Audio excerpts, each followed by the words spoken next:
known as the machine politics in Chicago. Okay? Now, we're kind of jumping around a little bit, but we want to illustrate as much as we can because there's so much how Chicago politics is heavily influenced by the Prophet Noble Drew Ali. Even though they were heavily involved in politics, the Robert Motts, the Charles Jacksons, and they had the money, but they were never able to mobilize the voting power like the Prophet mobilized in 1928.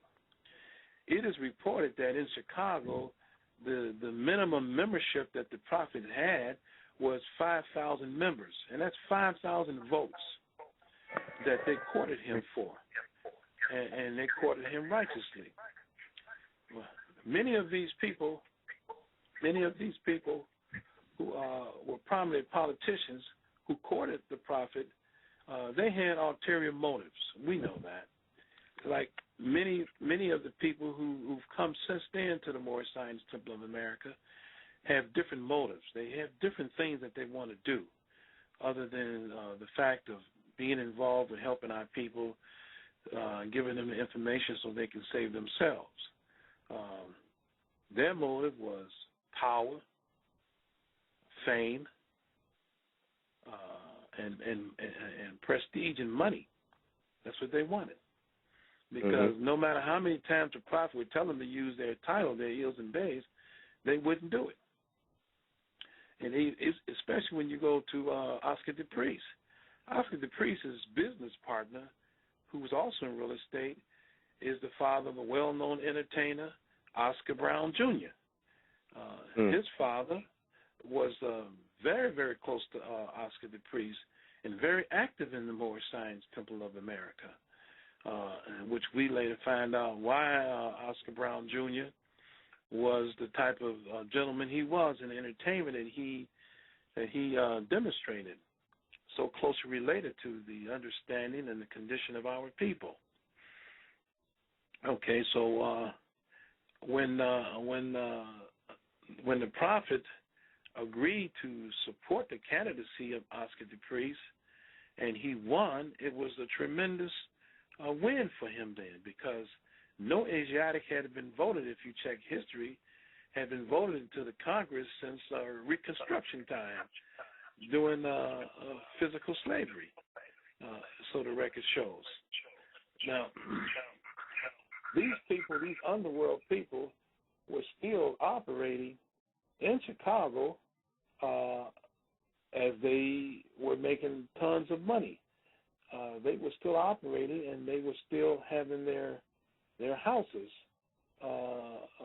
gambling houses and prostitution houses.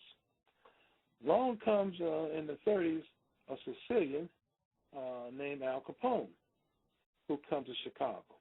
Well, before then, we know that Mushmouth Johnson, Robert Motts, and many of those other Hinky Dinky, Mike McKenna and the Bath House, John Glockton, these Europeans and who operated these places on Whiskey Row, you know,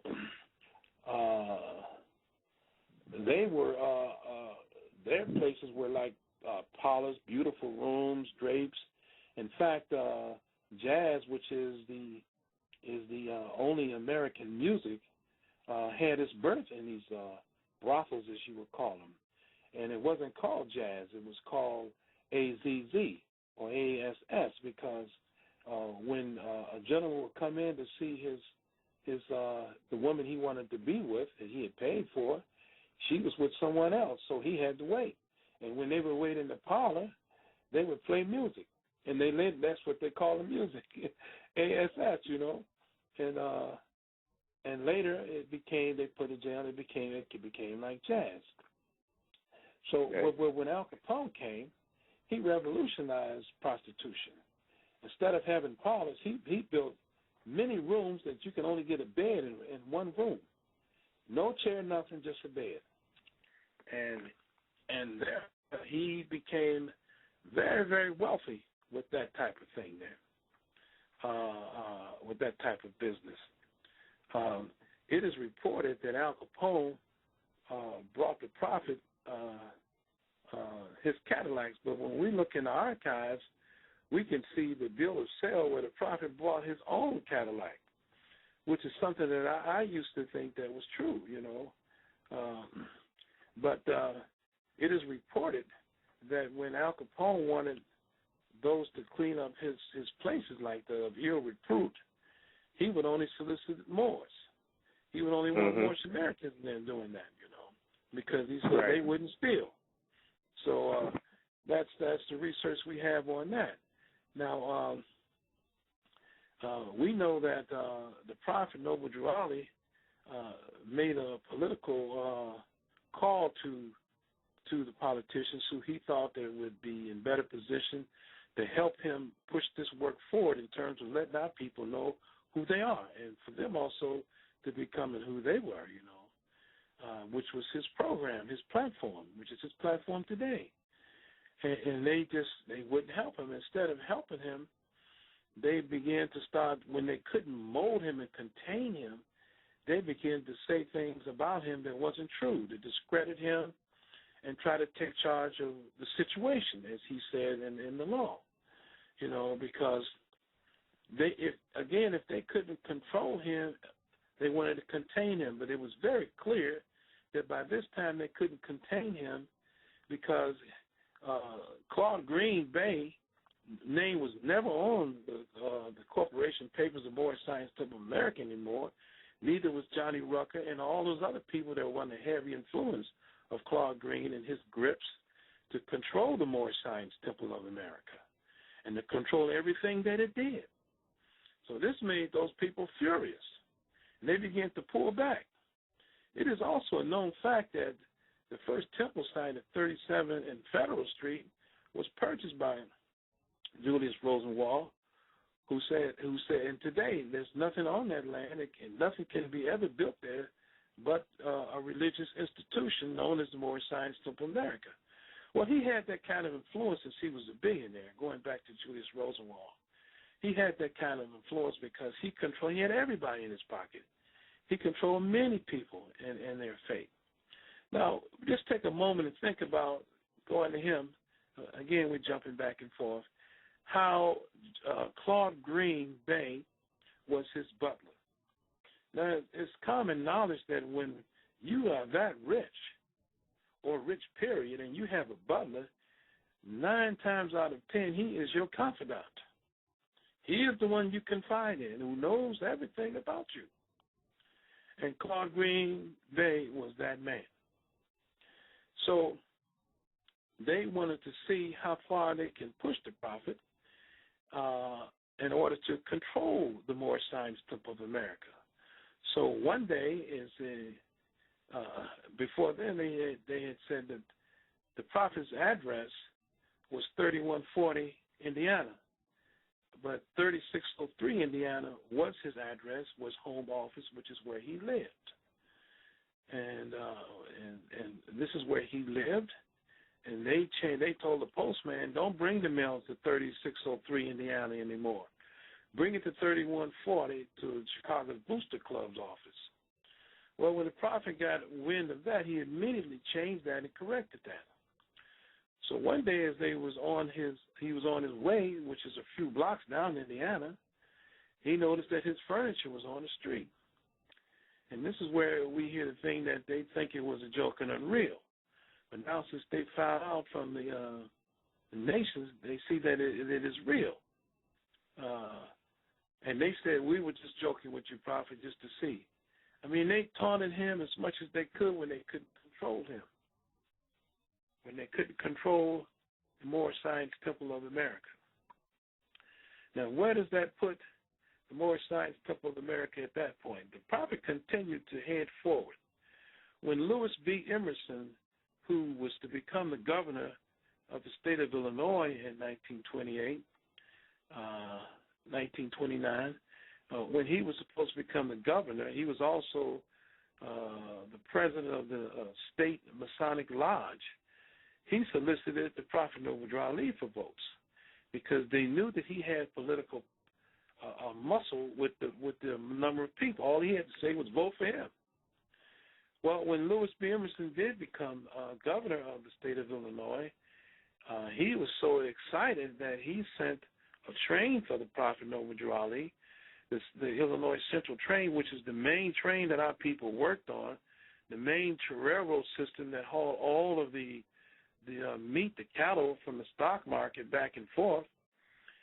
He sent a train for him to come to Springfield at his inauguration ball, in which he did come, and he writes about that in the newspaper. Writes about that as well, how he was treated and how he was escorted by the United States Army, or the National Guards, the National Guards. But they knew then that he had established a political force that to this day still works.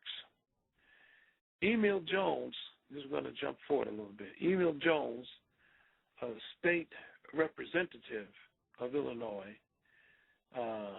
is from that area, the Braswell area. His family was very influenced by the Moorish Science Temple of America. He later moved to a community called Morgan Park, which I know you're familiar with, Roger Bey, which was never a neighborhood that changed from Europeans to Asiatics. It was always an Asiatic area.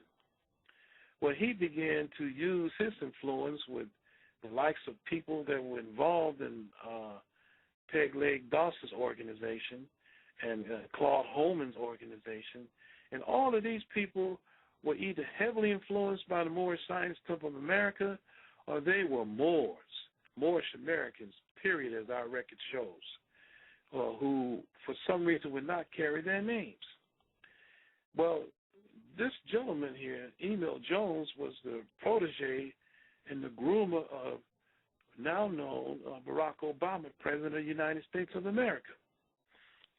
And this is what we're trying to illustrate, how from the Prophet Noble Drew Ali, just giving a little background in Chicago, but from the Prophet Noble Drew Ali's ability to muster up this political power and later influence those people who were taught under him to organize a democratic machine to the point that eventually was able to elect or be influential, heavily influential in electing the now Asiatic president, Barack Hussein Obama.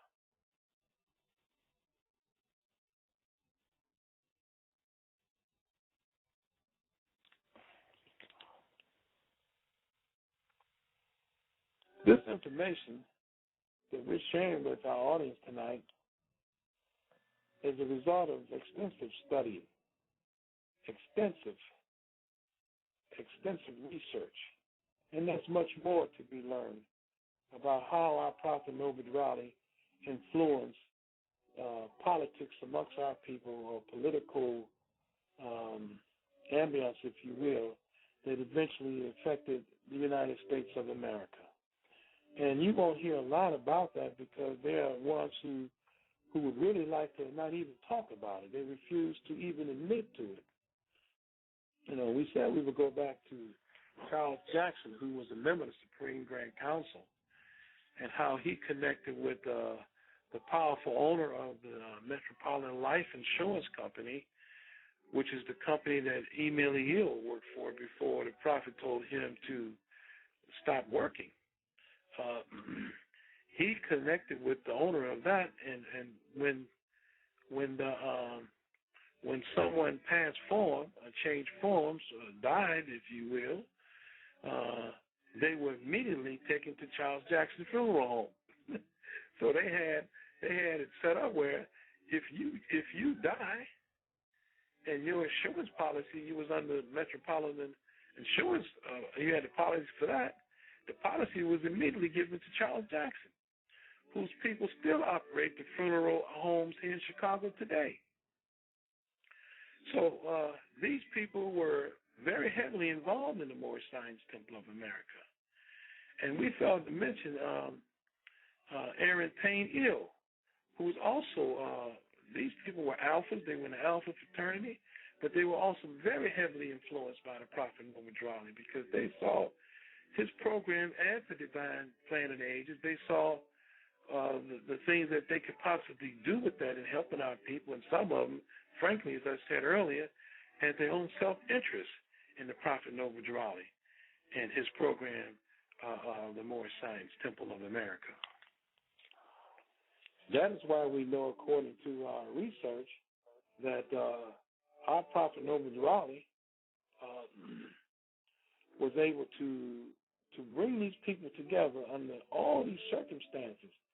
Many of our people at that time didn't want to do certain things that they were supposed to do. They didn't want to do that. They wanted to keep doing the things that would bring them money and prestige and things of that sort. So, but he also influenced, as we go back again, jumping back and forth, Congressman Edward Green.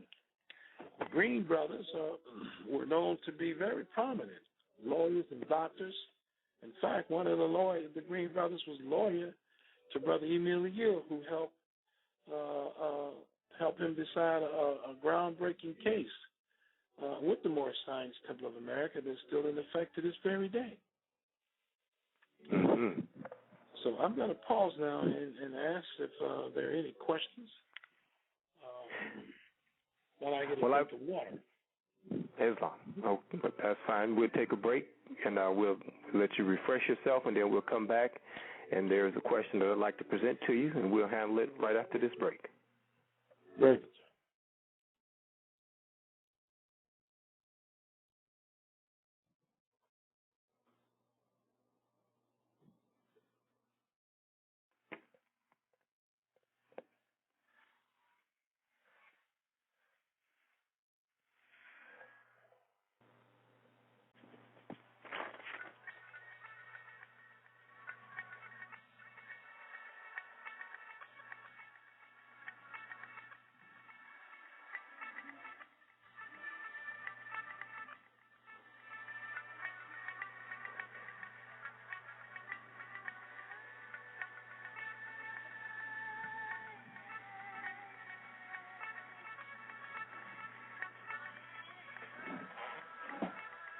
I had a document up there written by Stephen Nash, Respectability and Something, the Moorish Science Temple of America. It's up there in my paper, on the bookshop.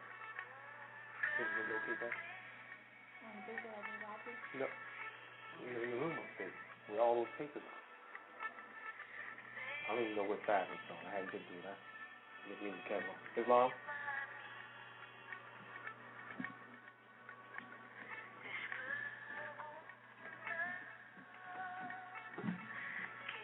Okay. I just want that.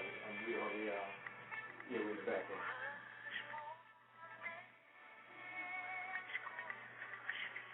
Yeah. That's a lot of good information.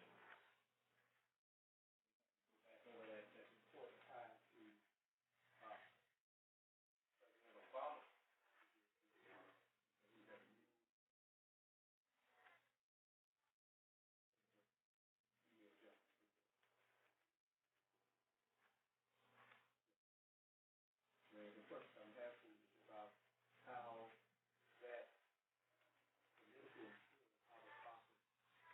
knows that, the importance of the important that to the lesson, and also what part they've been in play, not only in vision the Illinois government, but in anything else, but also into political moves when you go down to Havana, Cuba, with the Pan-American Conference. This is how, the labor of force not only did it affect the state and the county and Chicago, the members there, the work that he was doing overall. Whether it's traveling to Canada and just things like that, how we're going to influence and spreading, across the national border.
it back on.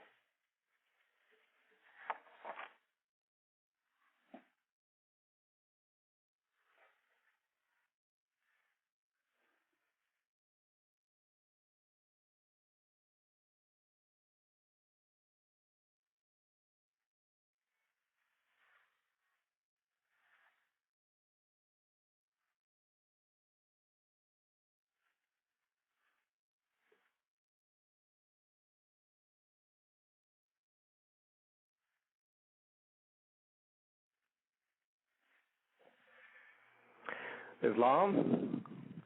Oh. At this time, we are back live with the Supreme Grand Sheik of the Moorish Science Temple of America, Brother Emmanuel Braswell Bey, as he begins to expound and enlighten our minds on the political influence of the Moorish Science Temple of America in Chicago's Cook County in the state of Illinois, thanks to examples set for us by Prophet Noble Drew Ali between the years of 1913 to 1929 and beyond.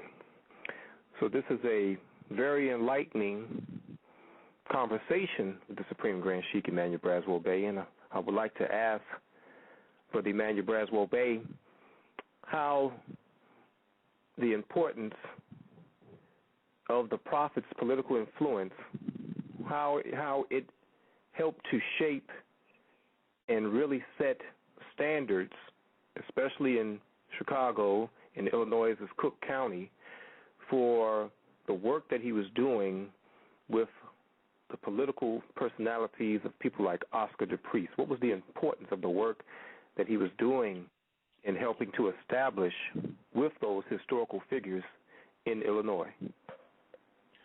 Well, first of all, our Prophet Noble Drew Ali, being a prophet, was clearly a visionary.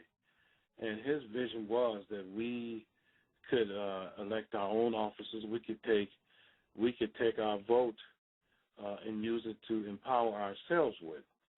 Now, again, as we stated earlier, many of our people known as racemen, they had that kind of idea, but they didn't know how to mobilize that kind of power. As the prophet explained to them, as they took out their nationality as Moorish Americans and demonstrate their divine creed of love, truth, peace, freedom, and justice, they really had power as free national men to cast their vote at the ballot as free national men and not as Negro, black, and colored. This was something that had never been done in the history of our people.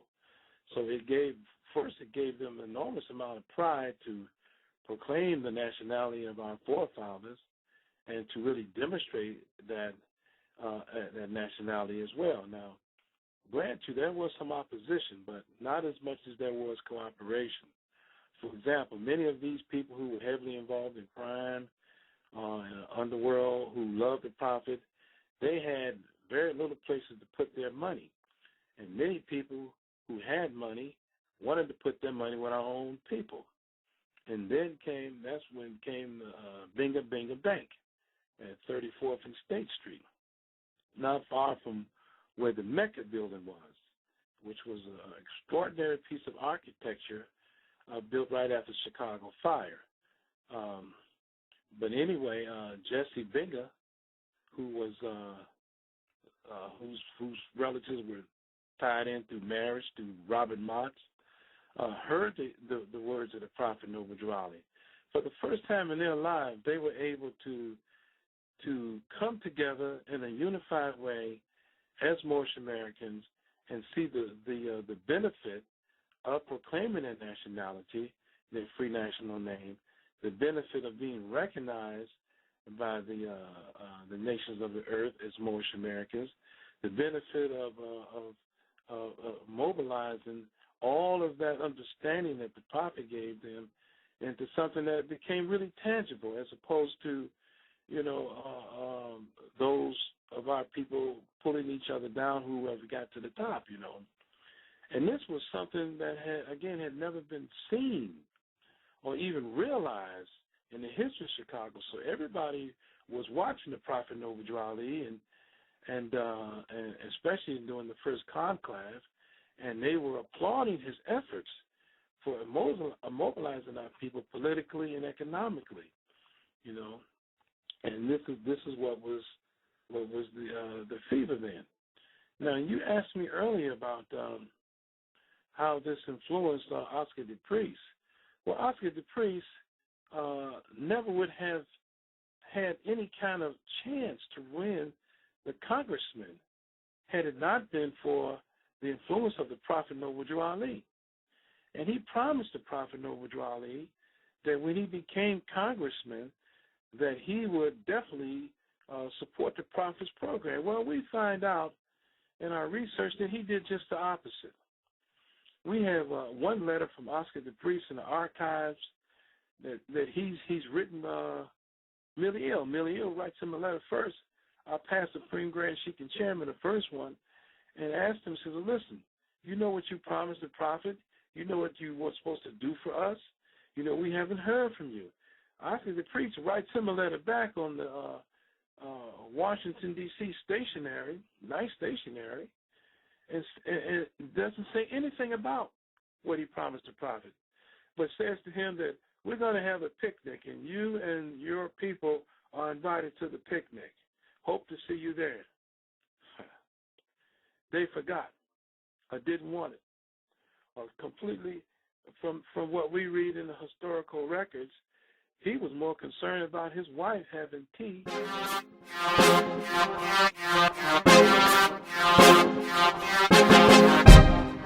Rapper Inquisition, Operation Rapper Inquisition. Rapper Inquisitionist, rapper torturer. Haterade drips on your forehead like water, make them go out sane. I stay insane, with more heart than a baller that plays in pain. While they wait in vain for a record contract, I wait in vain to make ancestral contact. Genetically bred for war, I'm a hench comeback. Desert storm fatigues and black fez for combat. DDT a rapper on the rap CD rack, and crash like computers with virus MP3 tracks. I don't care sometimes, so I spit some rhymes in the face of A&Rs and rappers doing CD crimes.